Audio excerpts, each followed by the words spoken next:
छठा कलमा फतेहमंदी का कलमा। बस जब यीशु ने वो सिरका पिया तो कहा कि तमाम हुआ और सर झुका कर जान दे दी। खुदा उनके खादिम मुबश्शिर दाऊद अरशद आएंगे और इस कलमे की तफसीर करेंगे।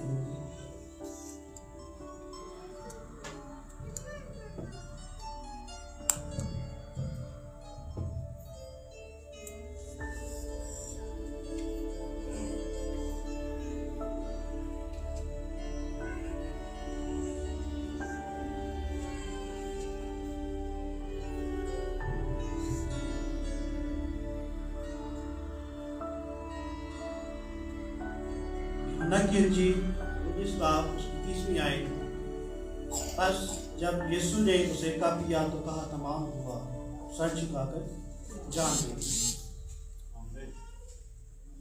आज से हजारों साल पहले सलीब पर जब ये कलमात मेरे और आपके यीशु मसीह के लबे मुबारक से निकले थे,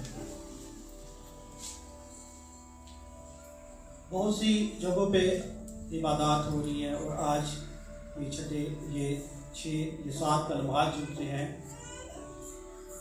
उनको याद किया जाता है, क्योंकि जिसके ये अल्फाज है वो आज भी जिंदा है। Hallelujah, hallelujah.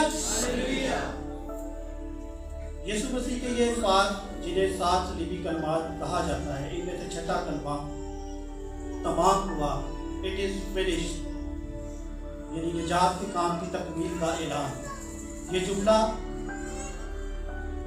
एक ऐलान है और ये लफ्ज़ तमाम हुआ असल जो यूनानी का एक लफ्ज़ है, इसके लिए टेलेस्टाई यूज हुआ है, जिसका मतलब है कर्ज अदा हो गया, काम पूरा हो गया। यीशु मसीह ने इंसान की निजात के लिए जो मिशन शुरू किया था वो सलीब पर मुकम्मल हुआ। यूहन्ना की इंजील उसके 17वें बाब उसकी 34 आयत में लिखा है, मैंने वो काम पूरा कर दिया जो तूने मुझे करने को दिया। कितनी ज़बरदस्त बात है कि बाप ने जो जिम्मेदारी यीशु मसीह को सौंपी थी और यीशु मसीह ने उस मिशन को, उस जिम्मेदारी को सलीब पर पूरा किया। और आज जब उसने सलीब पर यह कहा कि तमाम हुआ, उसने हमारी निजात को मुकम्मल किया और आज उसने हमें भी ये जिम्मेदारी दी है कि हम उसके इस कलाम को जो तमाम हुआ उसको आम करें। तमाम हुआ का मतलब है गुनाहों की पूरी कीमत अदा कर दी गई। तारीखी तनाज़ुर में अगर हम देखें तो पुराने वक्तों में जो सा था वो कुछ पुराने वक्तों में जो चूड़ियाँ होती थी, वहाँ से जब गाड़ियाँ गुजरती थी उनको एक रसीद दी जाती थी, उसके ऊपर एक स्टंप लगती थी। उस स्टंप के ऊपर जो होता था वो इस बात की, इस कलमे की वो लिखा होता था कि तमाम हुआ, यानी कि तमाम अदायगी हो गई। और इसी तरह जब किसी गुलाम को खरीदा जाता था तो उस गुलाम की जब कीमत पूरी अदा कर दी जाती थी तो उसको भी जो इजाज़तनामा मिलता था उसके ऊपर भी एक स्टंप लगती थी, उसके ऊपर भी यही लिखा होता था तमाम कर्ज अदा हो गया, तमाम कीमत अदा हो चुकी।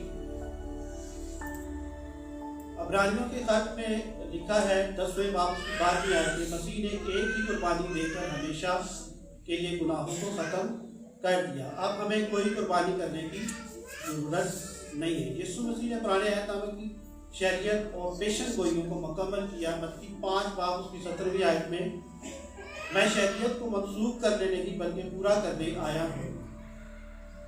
और सलीब पर यीशु मसीह की मौत दरअसल शैतान की शिकस्त थी।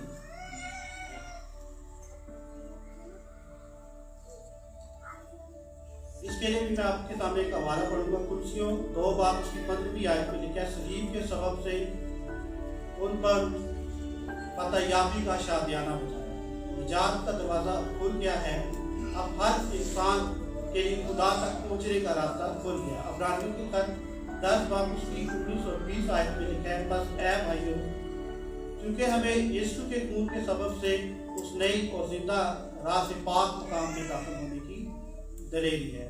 हम यीशु के खून के वसीले से पाक मकाम में दाखिल हो गए हैं। इफ्सियों 2 बाब उसकी 8 और 9 आयत में लिखा है, क्योंकि तुमको ईमान के वसीला से फजल ही से निजात मिली है, और ये तुम्हारी तरफ से नहीं बल्कि खुदा की बख्शिश है। आज जब उसने हमारी निजात की तकमील की है, हम जो गुलाम थे हमें आज़ाद किया है, और खुदा की तरफ से ये बख्शिश है। और जब मेरे और आपके यीशु ने सब कुछ तमाम कर दिया है, तो मुझे और आपको आज क्या करना है? जब यीशु मसीह ने सलीब पर सब कुछ तमाम कर दिया है, तो मुझे और आपको क्या करना है? इसको मैं मुख्तसरन आपके सामने रखूंगा कि जो यीशु मसीह ने जुमला कहा तमाम हुआ, उसको आज हर एक ने आम करना है। क्या करना है? उसको खुशखबरी के इस पैगाम को हमने दूसरों तक पहुंचाना है, क्योंकि उसने तमाम उन पेशन गोइयों को, तमाम उन सारी बातों को जो कलाम मुकद्दस में उसके बारे में लिखी गई थी, उनको उसने पूरा किया। Hallelujah, hallelujah. आए हम सब अपने सुरों को झुकाएंगे खुदा। खुदा हम तेरी शुक्रगुजारी करते हैं तेरे इस कलाम के लिए जो तूने खुदा सलीब पर खुदा अपने लोगों के लिए उस निजात के काम को मुकम्मल किया, ताकि हर एक जान खुदा तेरी हजूरी में खुदा तेरे बारगाहों में तेरी हजूरी में आ सके। हम तेरी शुक्रगुजारी करते तेरे इस कलाम के लिए, तेरी शुक्रगुजारी करते हुए दुआ करते हैं यीशु के नाम में, आमीन।